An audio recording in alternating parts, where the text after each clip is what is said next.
በስመ አብ ወወልድ ወመንፈስ ቅዱስ አሐዱ አምላክ አሜን። አንድ አምላክ በሆነ በአብ በወልድ በመንፈስ ቅዱስ ስም መጋቢት አንድ በዚች ቀን የጌታችን የመድኃኒታችን የኢየሱስ ክርስቶስን መንገድ ተከትለው የከበሩ የቅዱሳንን ታሪክ ሳንጨምር ሳንቀንስ ከአባቶች በትውፊት እንደተረከብነው እኛም እንናገራለን። ቅዱስ በርኪሶስ መጋቢት አንድ በዚች ቀን የኢየሩሳሌም አገር ኤጲስቆጶስ ቅዱስ በርኪሶስ አረፈ። ይህም አባት ክርስቲያኖችን በሚወዳቸው በቄሳር እለእስክንድሮስ ዘመነ መንግሥት ተሹሞ ሳለ ሐዋርያት ሲጠብቋቸው እንደነበረ በበጎ አጠባበቅ ሕዝቡን ጠበቃቸው። ከጥቂት ጊዜ በኋላ እለእስክንድሮስ ሞተ። ከሱም በኋላ ቄሳር መክስያኖስ ነገሰ። ክርስቲያኖችንም በጽኑ መከራ አሰቃያቸው። ከእርሳቸውም ብዙዎችን ገደላቸው። ሀገሮቻቸውን ትተው የተሰደዱም አሉ።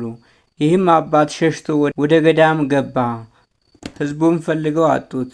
ከዚህም በኋላ ስሙ ዲዮስ የተባለ ሌላ ኤጲስቆጶስ በላያቸው ሾሙ። እርሱም በጥቂት ቀን አረፈ። ከዚህ በኋላ ስሙ አግሪንዲኖስ የሚባል ሌላ ኤጲስቆጶስ ሾሙ። የስደቱም ወራት ባለፈ ጊዜ ይህ አባት በርኪሶስ ወደ ኢየሩሳሌም ከተማ ተመለሰ። አግሪንዲኖስ የሚባል ሌላ ኤጲስቆጶስ ሹመውም አገኛቸው። ወደ እርሳቸውም በደረሰ ጊዜ ሕዝቡ በመምጣቱ ደስ አላቸው። አግሪንዲኖስም ተመልሶ በመንበረ ጵጵስናው ላይ እንዲቀመጥ ለመነው። በታላቅ ድካምም በወንበሩ ላይ አስቀመጡት። ከአግሪንዲኖስም ጋር 1 ዓመት ኖረ። አግሪንዲኖስም አረፈ። አባ በርኪሶስም እጅግ እስኪያረጅና እስኪደክም ድረስ ኖረ። ወገኖችንም ሌላ ኤጲስቆጶስ በላያቸው እንዲሾሙ ለመናቸው። እነርሱም አይሆንም አሉ። በዚህም ወራት የቀጰዶቅያ ኤጲስቆጶስ ስሙ እለእስክንድሮስ የሚባል አንድ ሰው ነበር። እርሱም በውስጧ ሊጸልይና ወደ አገሩ ሊመለስ ወደ ኢየሩሳሌም መጣ። ሥራውንም በጨረሰ ጊዜ የበዓሉም ቀኖች በተፈጸሙ ጊዜ ወደ አገሩ ሊመለስ ወደደ። በመድኃኒታችን ትንሣኤ በዓል በቤተ ክርስቲያን ውስጥ ወደ ኢየሩሳሌም ከተማ መግቢያ ወደ እገሌ ደጃፍ ውጡ፣ ወደ ደጃፉ መጀመሪያ የሚገባውን ያዙት፣ በጵጵስና ሥራው የሚረዳው ዘንድ ከበርኪሶስ ጋር አድርጉት የሚል ቃል እነሆ ተሰማ።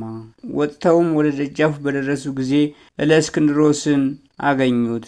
ይረዳውም ዘንድ ያለ ፈቃዱ ከአባት በርኪሶስ ጋር አደረጉት። እስከሚያርፍበትም ጊዜ አብሮት ኖረ። መላ የሕይወቱ ዘመን 117 ዓመት ሆነ። ኤጲስቆጶስነት ሳይሾም 81 ዓመት ኖረ። በሹመቱ ላይ 36 ዓመታትን ኖረ። እግዚአብሔርንም አገልግሎ በሰላም አረፈ። ጸሎቱና በረከቱ ከእኛ ጋር ለዘላለሙ ትኑር አሜን። ቅዱስ እለእስክንድሮስ ሰማዕት። በዚች ዕለት የሰማዕቱ የቅዱስ እለእስክንድሮስ መታሰቢያው ነው። ይህም ቅዱስ ሰማዕት የሮማ አገር ሰው ነው። ለእርሱ ባለመታዘዙና ለረከሱ ጣዖቶቹ ባለመሰዋቱ ከሃዲው መክስያኖስ ጽኑ ስቃይን አሰቃየው። እጅግ ከባድና ታላቅ የሆነ ደንጊያ በእጁና በእግሮቹ ላይ አስሮ ሰቀለው። ብዙ ግርፋትንም ገረፈው። ጎኖችንም ቀደደ። በፊቱም ላይ የእሳት መብራት ጨመሩ። ስቃዩንም ባልፈራ ጊዜ ራሱን በሰይፍ ይቆርጡ ዘንድ አዘዘ። በመንግሥተ ሰማያትም የሰማዕትነትን አክሊል ተቀናጀ። የፈጣሪው በረከት ከእኛ ጋር ለዘላለሙ ትኑር አሜን። አባታችን ማቱሳላ ዕረፍቱ ለማቱሳላ። ዳግመኛም በዚች ዕለት የመርቆሬዎስ መታሰቢያው ሆነ። ላሜህም የወለደው የሄኖክ ልጅ የማቱሳላ ዕረፍቱ መታሰቢያው ነው። ዕድሜውም 939 ዓመት ሆነ። በረከታቸው ከእኛ ጋር ለዘላለሙ ትኑር አሜን። ወስብሐት ለእግዚአብሔር ወለወላዲቱ ድንግል ወለመስቀሉ ክብር። ይቆየን። የተባረከ ቀን ይሁንላችሁ። መልካም ውሎ